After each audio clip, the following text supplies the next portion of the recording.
Bonjour et bienvenue dans ce cours de culture générale consacré aujourd'hui à ce que signifie être infirmier. Commençons comme d'habitude par le sommaire. Dans une première partie, nous verrons quelles sont les différentes valeurs de la profession infirmière. Dans une deuxième partie, nous étudierons les relations entre le soignant et le patient. Et dans une troisième partie, nous étudierons les 14 besoins du soignant. Commençons donc par la première partie. Ce qu'il faut bien comprendre, c'est que être soignant ne signifie pas soigner. Cela signifie prendre soin d'une personne. Dans ce cadre, l'infirmier dispense des soins soit directement à la personne, c'est ce qu'on appelle le rôle propre, soit il dispense des soins sur prescription médicale, c'est ce qu'on appelle le rôle délégué. Voici désormais quelques points de législation à connaître. Le détail complet de chacune de ces lois ou de ces circulaires est développé dans nos cours sous format texte. Le décret numéro 93-221 du 16 mars 1993 régit la profession d'infirmière. Il définit les devoirs généraux, comme le respect de la vie et de la personne humaine, de la dignité et de l'intimité du patient. La circulaire du 19 janvier 1996 décrit la collaboration entre l'infirmière et l'aide-soignant et reconnaît pour la première fois dans cette profession la capacité d'initiative et de participation à tous les projets. Enfin, le décret du 29 juillet 2004 définit le rôle propre de l'infirmier. Je cite: relève du rôle propre de l'infirmier ou de l'infirmière les soins liés au fonctionnement d'entretien et de continuité de la vie. Nous arrivons aux valeurs de la profession d'infirmière. Vous devez connaître donc par cœur la situation suivante, celle de Domitille Guénaud-Peureux.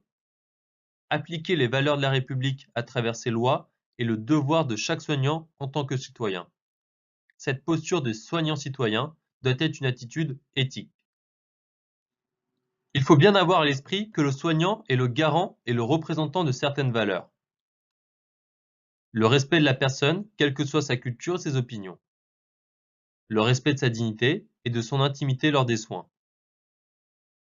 Le respect des règles d'hygiène et le respect du secret professionnel. La pratique soignante repose aussi sur 3 principes fondamentaux. Le premier, c'est l'éthique. Dans le métier infirmier, l'éthique consiste à l'écoute, le respect de l'autonomie, la tolérance, la bienfaisance, la bienveillance, l'empathie et l'équité. Autre principe, la morale, qui fait référence à des normes socialement admises aux principes qui gouvernent nos actes. Dernier principe, le respect de la déontologie infirmière. Finissons notre partie en parlant du secret professionnel. Le secret professionnel est l'interdiction faite à celui qui est soumis de divulguer les informations dont il était dépositaire. Le secret professionnel est donc une obligation à laquelle est soumis le professionnel et non un droit ou une protection dont il pourrait user à son initiative ou dans son intérêt. Maintenant, nous arrivons à la deuxième partie de notre cours consacrée aux relations entre le soignant et le patient. En vue de votre formation, vous devez connaître le concept d'humanitude. Ce concept est né dans les années 1980 aux États-Unis par Freddy Koplenstein. L'humanitude est une approche des soins qui est fondée sur l'adaptation du soignant au patient, qui doit toujours être considéré comme une personne. Lorsqu'on a affaire à un patient, il faut toujours se reposer sur les 4 piliers de la bientraitance. Le premier pilier, c'est la parole. Elle est indispensable lors de l'exécution d'un soin, même si le patient est dans l'impossibilité de communiquer. Le deuxième pilier, c'est le regard. C'est l'un des premiers outils de communication qui demeure extrêmement expressif. Troisième pilier, le toucher. Il est plus restreint que les précédents, mais il permet de confirmer votre présence. Quatrième et dernier pilier, la verticalité. La bipédie n'est pas l'unique trait de l'humanité, mais elle est essentielle à vos fonctions motrices. Elle permet une bonne perception spatiale et favorise le fonctionnement cognitif. Maintenant, nous allons évoquer la loi du 4 mars 2002 que vous devez absolument connaître. Cette loi innove sur plusieurs points. Par exemple, sur le renforcement des droits des malades et des obligations pour les professionnels de santé. Elle innove aussi sur la participation des usagers au système de santé et sur leurs nouvelles responsabilités. Elle est divisée en 5 parties. solidarité avec les personnes handicapées, démocratie sanitaire, qualité du système de santé, réparation des conséquences des risques sanitaires, et enfin, dispositions relatives à l'outre-mer. Si vous voulez rentrer plus en détail dans la loi, allez voir notre cours sous format texte.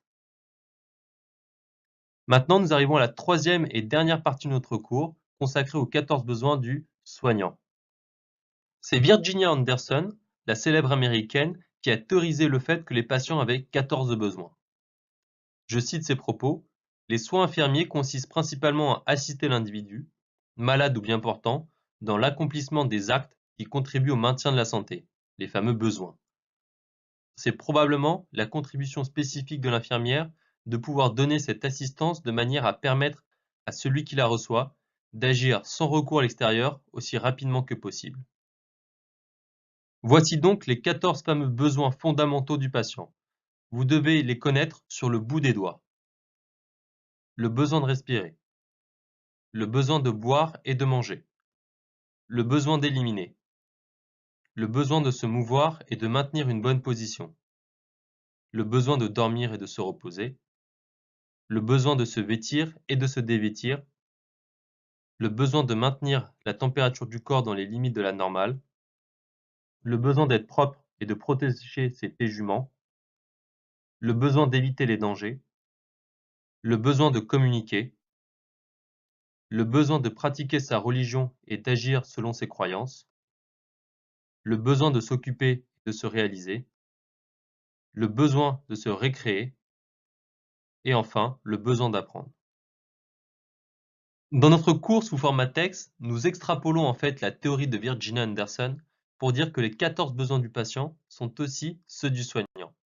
Je vous encourage donc à aller voir cette partie. C'en est fini de ce cours de culture générale.